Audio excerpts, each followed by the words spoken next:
여러분 에베소 교회가 있는 에베소 지역 또 고대 그리스 지역에는 미래 종교라는 그런 종교가 예수님 오시기 전부터 이미 문화적으로 자리 잡고 있었습니다. 미르이라고 말하는 것은 신비, 그리스어로 미스테리온이라고 하는 데서부터 유래되어서 지금 영어로는 미스테리라고 얘기하는, 아무튼 뭐 좀 알기 어려운 그런 그 신비죠. 이것을 또 비밀 이렇게 이야기합니다. 이 미래 종교는 특별히 종교의 그 비밀 신비를 전수받은 사람만 이 비밀을 알게 되고, 다른 사람들은 이 비밀을 알 수 없게 하는 것. 종교에 입문한 자들에게만 이 신비의 종교의 비밀을 전수를 하되, 다른 사람들에게는 비밀로 하는 것. 이것이 바로 이 미르 종교였다라고 얘기를 합니다. 그런데 오늘 우리가 읽었던 이 본문에 보면 그리스도의 비밀이라는 단어가 나와요. 그런데 이 그리스도의 비밀을 어떻게 한다고 얘기합니까? 자, 9절, 10절 같이 한번 읽겠습니다. 시작.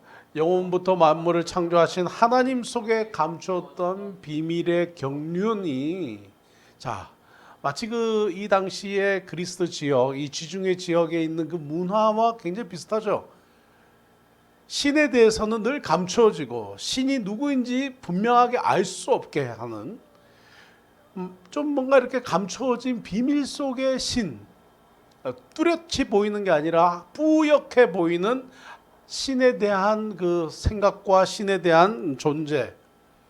그런데 그것을 9절에 보면 어떻게 얘기한다고요? 9절 후반절요. 어떠한 것을 드러내게 하심이라. 우리 하나님은요, 감추어지게 하는 것이 아니라 드러내게 하신다. 놀랍지 않습니까? 10절.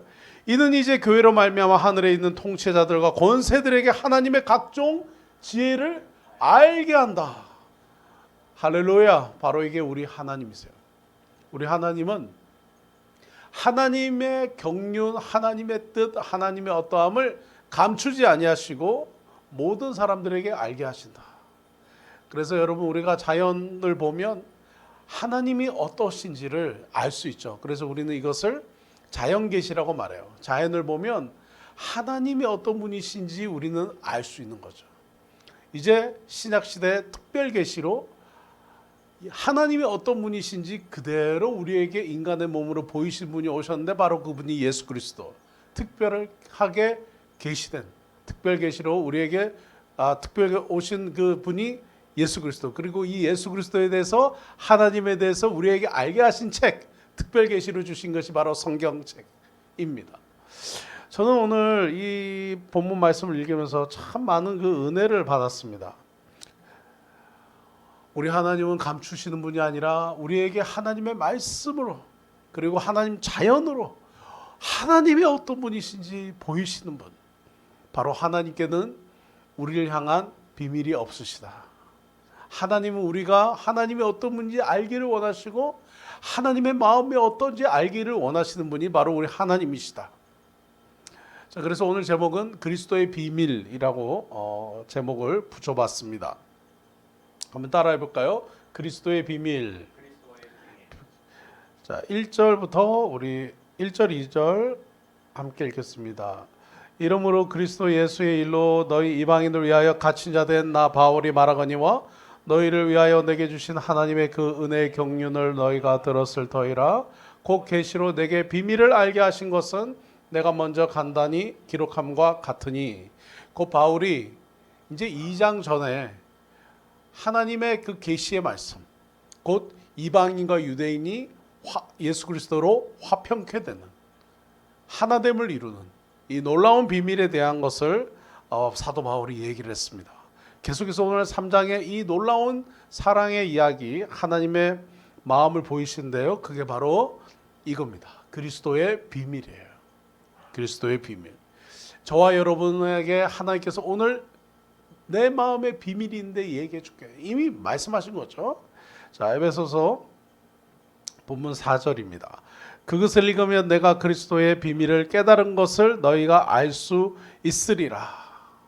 그리스도의 비밀, 하나님의 마음, 예수님의 마음, 곧 이방인과 유대인이 구원받고 이방인과 유대인이 구원받게 되는 것. 유대인만 구원받는 것이 아니라 특별히 이방인들이 하나님의 백성으로 구원받게 되는 것. 이것이 바로 하나님의 구원 계획인 거죠. 그래서 오늘날 여러분 유대교 이 이스라엘 유대인들은 자기들만 아브라함의 혈통인 자기들만 구원받는다 아니에요. 하나님은 아브라함을 부르실 때부터 이 세상을 창조하실 때부터 아브라함을 부르실 때부터 이 세상의 모든 이방인이든 유대인이든 차별 없이 다 구원하시고자 하신 게 바로 하나님의 마음이었다는 것을 여러분 깨달으시기를 바랍니다. 이전에는 감춰졌지만 이제는 하나님의 백성 가운데 밝히 보여진 것, 바로 그것이 그리스도의 비밀이다라고 얘기하는 겁니다. 저는 이 그리스도의 비밀이 뭔가 이제 설명이 나오는데요. 좀 몇 가지로 전 요약을 해봤습니다. 첫 번째로 같이 읽을게요. 시작. 한 번 더 시작. 선교하는 교회. 자, 시작. 이제 그의 거룩한 사도들과 선지자들에게 성령으로 나타내신 것 같이 다른 세대에서는 사람의 아들들에게 알리지 아니하셨으니 이는 이방인들이 복음으로 말미암아 그리스도 예수 안에서 함께 상속자가 되고 함께 지체가 되고 함께 약속에 참여하는 자가 됨이라. 아멘. 아멘. 참 귀한 말씀이죠. 너무너무 귀한 말씀입니다. 저는 이 말씀 통해서 참 큰 은혜를 받았어요. 저희들도 이방인이었잖아요. 만약에 복음이 없었으면 우리가 어떻게 구원을 받았겠습니까? 유대인들은 우리만 선택받았어. 우리만 구원받을 거야. 마치 오늘날의 어떤 교회는 자, 우리 예수님 믿으니까 우리만 잘 살 거예요. 우리만 구원받을 거예요. 이런 마음을 갖고 있지만 그러나 그 생각이 마치 이 당시의 유대인과 같은 생각이죠. 나도 축복받고 저들도 축복받을 거야. 하나님 알지 못하는 저들도 하나님의 백성이 되면 축복받을 거야. 하나님도 나도 구원하시기 원하시고 나도 축복하시기 원하시지만 하나님은 지금 하나님을 알지 못하는 저들도 구원하고 원하시고 저들도 축복하기를 원하셔. 이게 바로 여기에 나오는 하나님 아버지의 마음인 거죠. 선교하는 교회가 가져야 될 마음. 그것은 하나님은 이방인에게 복음이 전해지기 원하신다. 할렐루야.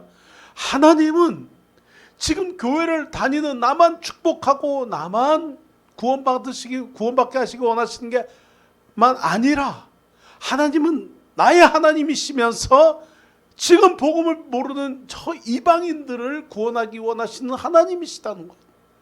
그리고 그 복음은 예수 그리스도를 영접한 나를 통해서 그 복음이 전해지기를 원하신다.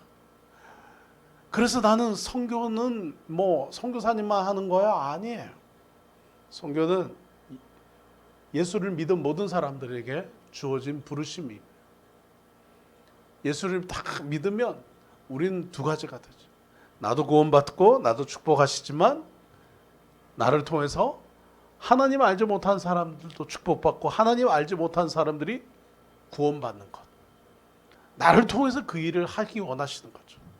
주기도문에서 첫 번째 기도가 하늘에 계신 우리 아버지여 이름이 거룩히 여김을 받으시오며 하나님의 나라가 임하시오며 뜻이 하늘에서 이룬 것 같이 하늘에서 이루어지다. 누굴 통해서요? 나를 통해서. 하나님을 믿는 나를 통해서 하나님의 이름이 거룩히 여김을 받으시고 하나님의 나라가 이 땅에 임하시고 우리가 이전에 공부했지 않습니까? 주기도문 마찬가지예요. 하나님을 믿는 저와 여러분을 통해서 하나님은 어떻게 해요? 복음을 전하기 원하신다. 아멘. 그래서 이방인들이 복음으로 말미암아 그리스도 예수 안에서 함께 그리스도 예수 안에 있다는 말이 뭐예요? 예수님과 함께 이방인들도 죽고 다시 거듭난 삶을 얻는 것, 바로 세례받은 거듭난 born again 된 하나님의 사람 되는 것을 이야기합니다. 바울은 이것을 그럼 어떻게 이루느냐? 이 놀라운 선교를 어떻게 이루느냐? 바울은 세 가지 단어를 나열하면서 하나의 단어를 연결해요. 그건 뭐냐? 함께라는 거예요. 함께. 두 번째는 다 같이 읽을게요. 시작. 함께하는 교회. 함께하는 교회. 여기 보면 6절 마지막 후반절입니다. 함께 뭐가 돼요? 상속자가 되고 함께 지체가 되고 함께 약속에 참여하는 자가 됨이라. 이전에 제가 어릴 때 아이스크림 이름이 투게더라고요. 금색 큰 아이스크림 컵에 이렇게 담아가지고 통에 담아서 팔았던 투게더. 함께 먹으면 뭐 맛이 좋아요. 투게더. 우리 함께 먹어요. 아이스크림 투게더. 요즘 세대도 알지 모르겠는데요. 그게 생각이 나더라고요. 투게더. 오늘 예배 끝나고 아이스크림 한번 드시면서 투게더 생각 나시면 좋겠습니다. 어쨌든 함께 세 번 강조하죠. 완벽한 게 강조하는 거죠. 뭐죠? 다 같이 우리 함께. 사도 바울은 지금 에베소 교인들에게 같이 함께 더불어 together 이 우리의 사명 이방인에게 복음 전하는 이 일을 감당해야 된다. 그리스도의 비밀을 맡은 자로서 우리는 이방인들에게 복음을 전해야 된다. 이방인들에게 복음을 전해서 그들이 함께 상속자가 되게 해야 된다. 쉰이란 단어죠. 쉰 함께. 헬라어로 쉰 함께 상속자가 됩니다. 어떤 것을 상속받죠? 하나님의 나라를 상속받습니다. 할렐루야. 하나님의 나라를 상속받습니다. 하나님의 나라는 무엇입니까?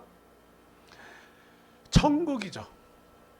근데 이 바울 신학을 공부하기 전에 유대인들에게 천국은 무엇이었냐면 저 하늘의 천국이었어요. 그러니까 하나님의 나라 이러면 뭔가 이렇게 이미지화 되어서 하나님은 하늘에 계실 거야. 그래서 하늘, 그래서 천국 이렇게 표현을 했습니다. 천국은 죽어서 구원받는 것, 우리가 갈 본향을 의미하는 것이죠. 그런데 지금 사도 바울이 얘기하는 이 하나님의 나라, 성경에 얘기한 또 하나님의 나라는 두 번째 뜻이 있어요. 그것은 뭐냐면 나라를 의미하는 거죠. 나라가 구성되는 건 뭡니까? 주권, 왕, 땅이 있어야 돼요. 국민이 있어야 되죠. 그래서 하나님의 나라의 왕은 누구예요? 바로 하나님이시죠. 하나님이 통치하시는. 국민은 하나님을 인정하는 사람들. 땅은 온 땅이죠. 백성들이 하나님을 인정하는 사람들이 하나님의 나라라고 선포하는 모든 곳이 바로 하나님이 이 땅을 통치하십니다라고 선포하는 그곳이 하나님의 나라인 거예요. 여러분 우리 한번 따라합시다. 하나님 내 가정을 통치하시옵소서. 지금 여러분의 가정이 하나님의 나라예요. 아멘. 하나님 내 기업을 통치하시옵소서. 그러면 하나님의 나라가 여러분의 사업에 있는 거예요. 여러분의 직장에 다시 따라합시다. 하나님 우리 직장을 통치하시옵소서. 하나님의 나라가 여러분의 직장에 임하는 거예요. 여러분 직장이 하나님의 나라가 되는 겁니다. 하나님 우리 학교를 다스리시옵소서. 여러분의 학교가 하나님의 나라가 되는 거예요. 하나님 지금 이곳, 제가 지금 이 예배를 녹화하고 있는 이곳, 이 스튜디오 안에도 바로 여기가 하나님의 뭐가 되는 겁니까? 나라입니다. 하나님의 통치가 있는 곳. 그것이 하나님의 나라예요. 그 하나님의 나라를 이방인에게도 주어진다는 거예요. 할렐루야. 죽어서 천국을 가는 본향인 천국과 함께 이 땅에서의 하나님의 통치가 있는 하나님의 나라, 그것을 유업으로 준다. 두 번째, 함께 지체가 된다. 지체는 뭐죠? 교회를 이루는 거죠. 하나의 교회를, 예수 그리스도께서 머리가 되신 교회를 이루는 거죠. 이전에는 유대인들만 성전에 모여서 있었다면 이제는 이방인과 유대인이 함께 모여서 모든 예수 그리스도를 인정하는 모든 인류가 함께 모여서 그리스도의 몸된 교회, 새로운 공동체를 형성해 가는 것. 이방인들도 우리와 함께 지체가 된다. 세 번째, 약속에 참여하는 자가 된다. 어떤 약속입니까? 아브라함에게 하나님이 하신 약속. 아브라함에게 하나님 하신 약속. 내가 너의 복을 주어 그리고 너는 온 열방의 복의 근원이 될 것이다. 네가 모든 나라의 복이 될 것이다. 네가 곧 복이다 라고 얘기하신 거예요. 놀라운 거죠. 그리고 너의 자손들이 그 복이 될 것이다 하셨던 이 놀라운 약속. 이것이 바로 하나님의 마음인 거죠. 모든 이방인들이 함께 상속자가 되고 함께 교회의 지체가 되고 함께 약속에 참여하는 자가 되게 하는 이 그리스도의 비밀, 이 그리스도의 비밀, 이 비밀을 어떻게 해요? 함께 이루어 가야 된다. 사랑하는 우리 성도 여러분, 이제 코로나가 끝나면 또 우리가 나도 힘들고 나도 어렵고 나도 이 시련과 환난을, 코로나를 겨우 정말 하나님의 은혜 가운데 믿음으로 버티고 견디고 이기며 지나왔지만 이제 이 기간을 지났으니 또 앞으로 하나님이 인도하심 따라 이 놀라운 복음을 하나님 모르는 사람들에게 전해야 되겠다. 하나님 모르는 사람도 우리와 함께 하나님의 자녀고 저들도 함께 상속자가 되고 함께 지체가 되고 함께 약속에 참여하는 자가 되도록 우리 다 같이 함께 하나님 앞에 헌신하는 저와 여러분 되시기를 주님의 이름으로 축원합니다. 코로나가 끝나면 좀 쉬어야지. 코로나가 끝나면 좀 여행도 해야지. 코로나가 끝나면 좀 다녀야지. 코로나가 끝나면 좀 이렇게 우리 지금 그동안 못했던 일들 좀 해야지. 여러분 함께 하나님의 복음을 전하는 일. 코로나가 끝나면 하나님이 우리를 선교사로 부르시고 하나님이 우리를 제자로 부르시고 하나님이 우리를 성도로 부르신 이 사명 정말 열심히 감당하리라. 아멘이십니까? 그런 놀라운 은혜가 여러분에게 있기를 원합니다. 세 번째, 시작. 소명받은 교회. 소명은 뭐죠? 여러분 7절 시작. 이 복음을 위하여 그의 능력이 역사하신 대로 내게 주신 하나님의 은혜의 선물을 따라 내가 일꾼이 되었노라. 일꾼이 되었노라. I became a servant. 일꾼이 되었노라. 여러분 하나님을 섬기고 신을 섬기고 많은 사람들이 이 세상 사람들은 막 신을 섬겨요. 근데 일반적으로 미신과 기독교 신앙이 틀린 점이 있어요. 미신은 자기 뜻을 이루려고 하는 거예요. 지금 내가 원하는 것을 이루려고 하는 거예요. 심청이가 아버지의 눈을 뜨게 하는 것, 심청이가 원하는 거죠. 그것을 위해서 자기 몸을 인신공양 드렸죠. 인당수에 자기 몸을 제사로 바친 거죠. 그래서 아버지의 눈을 뜨게 했어요. 우리 인간적인 입장에서는 굉장히 놀라운 스토리예요. 그러나 우리 하나님은 우리의 생명을 가져가시면서 우리가 원하는 것을 들어주신 분이 아니죠. 미신은 자기의 뜻을 이루기 위해서 이루려고 신을 섬겨요. 그러나 기독교 신앙은 이것을 넘어서 기독교 신앙은 하나님 제가 원하는 것 이거예요. 제가 원하는 것 이거예요. 하나님 응답해 주세요. 그러나 하나님 저의 뜻대로 마옵시고 아버지의 뜻대로 하시옵소서. 할 수 있거든 이 잔을 내게서 옮기시옵소서. 그러나 나의 뜻대로 하지 마옵시고 아버지의 뜻대로 하시옵소서. 저는 이것을 원하지만 그러나 하나님이 저에게 원하시는 것대로 이루어 주시옵소서. 그래서 기독교 신앙은 하나님의 뜻대로 살아가는 거예요.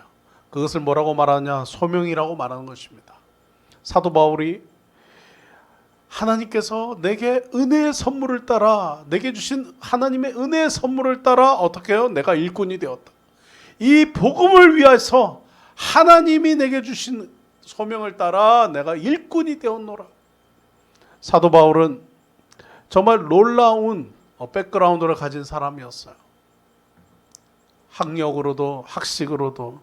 그러나 사도 바울은 우리가 공부했듯이 다메섹 도상에서 예수님을 환상 중에 만나면서 그는 거듭났습니다.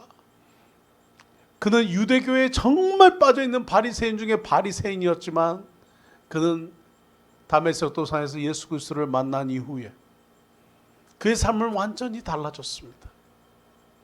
그는 하나님의 마음이 어떤 건지 알았고 예수님의 마음이 어떤 건지 알았어요. 유대인도 구원받고 축복받지만 이방인을 구하시기 원하시는 하나님의 마음을 그는 깨닫고, 오늘도 그가 전도여행하면서 그가 개척한 에베소 교회, 그는 지금 로마 감옥에 갇혀 있으면서 그럼에도 불구하고 자기의 소명, 나는 갇혀 있지만 나는 일꾼이야, 나는 갇혀 있지만 나는 하나님의 소명을 받은, 부르심 받은, 소명을 받은 일꾼이야라는 것을 그는 고백해요. 여러분, 이 코로나 시기에 여러분 어디에 갇혀 있습니까? 여러분, 우리가 이 코로나 시기에 움직일 수 없어서 답답해서 실내에도 갇혀 있고, 우리가 답답해서 그냥 마음껏 할 수 없는 그 모든 안타까움에 갇혀 있어요. 여러분, 때로는 우리의 갇혀 있으면 어디에 갇혀 있습니까? 우리의 자녀에게 얽매여 있습니다. 우리의 가정에 얽매여 있습니다. 우리의 어떠함에 얽매여 있어요. 내가 이루지 못한, 성취하지 못한 그런 명예에 얽매여 있고, 내가 물질에 얽매여 있고, 나를 가두고 얽매게 하는 많은 것들, 또 안타까운 인간관계에 얽매여서 그냥 그 인간관계에 허덕이고, 때로는 우리의 사업과 기업이 풀어지지 않는 것 때문에 내 모든 마음이 거기에 매여 있고, 때로는 우리가 이 코로나 때문에 답답해서 때로는 우울한 마음으로, 정말 답답함으로 우리가 매여 있을 수 있어요. 그러나 오늘 여러분 다시 한 번 더 하나님이 말씀하세요. 너는 나의 일꾼이야. 내가 너에게 소명을 줬어. 내가 너에게 부르심을 줬어 라고 하나님은 말씀하시는 거예요. 그 부르심 뭐예요? 박재영 너는 목사로 내가 불렀다. 너는 내가 선교사로 불렀다. 넌 내가 목사로 불렀다. 그렇게 살아라. 어떤 사람은 하나님 말씀하신 거예요. 너는 내가 너를 은행 직원으로 불렀다. 은행가로 불렀다. 소명대로 살아라. 하나님 말씀하시고, 너는 내가 사업가로 불렀다. 사업가로 살아라. 하나님 말씀하시고, 내가 너를 교육가로 불렀다. 교육자로 살아라. 교사로 살아라.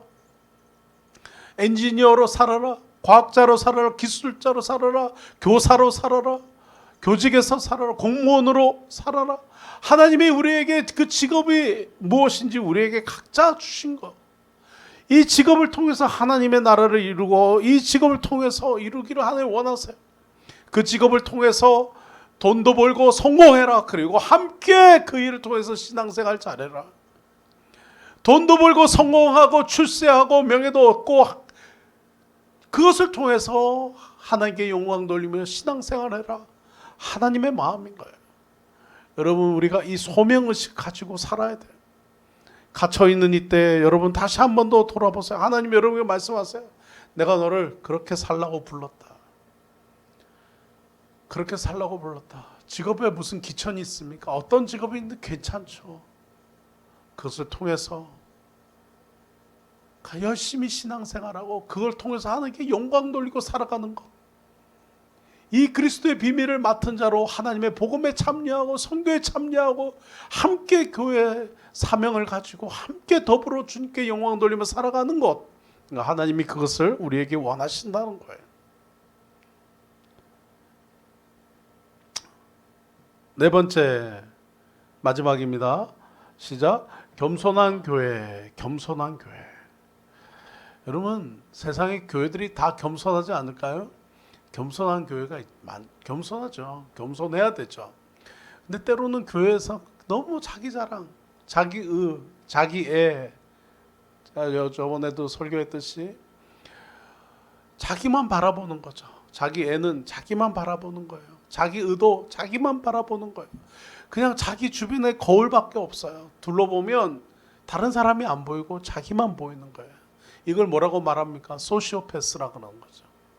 소시오패스. 자기밖에 안 보이는 거예요. 이건 이기적인 걸 넘어서 자기밖에 안 보이는 거예요. 그러니까 세상의 중심이 자기예요. 타인을 돌아보는데 타인이 보이지만 그러나 그 중간에 거울이 있어서 자기 얼굴이 보이는 거죠. 소시오패스죠.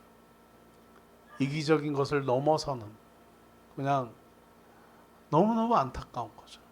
근데 오늘 사도 바울은 뭐라고 말합니까? 자기를 이렇게 표현해요.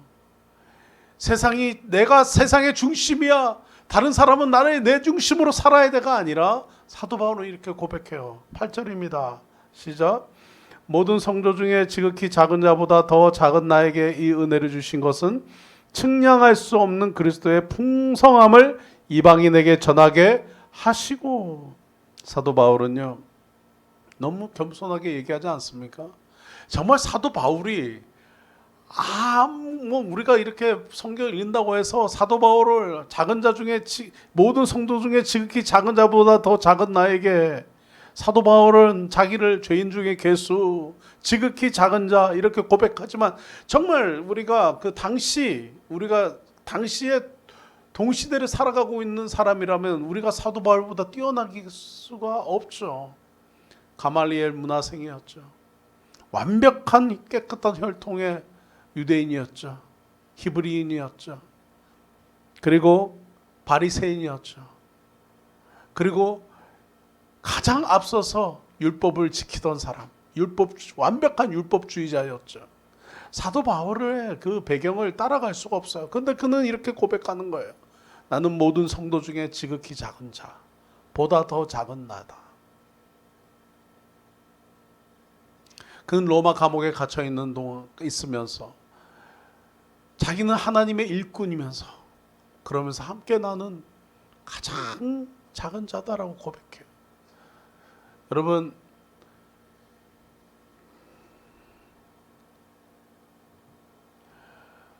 우리 안에 이 놀라운 성숙함이 있길 바랍니다. 요즘 대선 이제 경선이 막 진행되고 토론되는데 우리가 나라의 리더가 되겠다는 분들을 이렇게 보면서 우리가 바라는 마음이 뭡니까? 우리 리더들에게서 좀 이런 품위, 좀 이런 겸손함, 자신감도 있지만 좀 겸손함과 품위가 있었으면 좋겠다. 아쉬울 때가 많죠. 모든 성도들 중에 지극히 작은 자보다 더 작은 나다. 사도 바울은 그렇게 고백합니다. 그야말로 성숙함에 이르면 자기 자신이 이렇게 겸손하게 낮추면서 고백할 수 있는 거죠. 사랑하는 성도 여러분, 저와 여러분에게 이 겸손한 고백이 있기를 주님의 이름으로 축원합니다. 겸손한 자는 하나님이 축복하세요. 하나님은 교만한 것을 미워하신다 그랬어요. 겸손한 자를 가까이 하신다 그랬어요.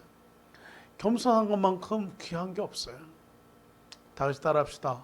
자만, 오만, 교만, 이 3만을 버려야 됩니다. 그리고 겸손함으로 무장해야 됩니다. 항상 겸손해야 돼요. 저는 저희 아이들에게도 늘 그냥 나는 땅바닥이 껌딱지다, 땅에 묻은 껌딱지다, 늘 겸손하게, 그냥 착하게, 내게 주신 일에 성실하게, 착하게, 겸손하게 살아야 돼. 자신감과 교만함은 다른 것입니다. 겸손하면서도 누구 앞에서든 당당하게 살아가는 자신감. 저와 여러분에게 이 놀라운 겸손함이 있기를 주님의 이름으로 축원합니다. 사랑하는 성도 여러분, 오늘은 이 에베소서 3장의 말씀으로 우리가 말씀을 살펴봤습니다. 그리스도의 비밀은 무엇입니까? 나도 구원받지만 이방인도 구원받고, 나도 축복하시지만 하나님은 이방인도 축복하기 원하신다.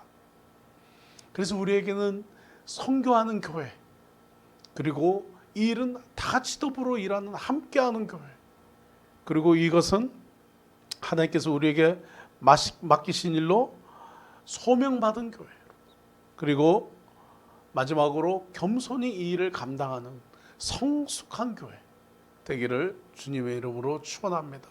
우리 성도님들, 우리 좋은 이웃 교회, 우리가 이런 교회 되기를, 그리스도의 비밀을 맡아 그 비밀을 온 땅에 전해서 정말 많은 사람들 옳은 길로 인도하고 저와 여러분의 삶도 바른 길로 가는, 코로나 시국 어려운 시국일수록 더 바른 길로 가고, 코로나 시국이 힘든 시련에 혼란에 정말 너무너무 어려운 이 재정적으로 경제적으로 사업적으로 너무너무 힘든 시기를 보내고 있지만, 이럴 때일수록 하나님 붙들고 바른 길로 정도로 가는 저와 여러분 되기를 주님의 이름으로 축원합니다.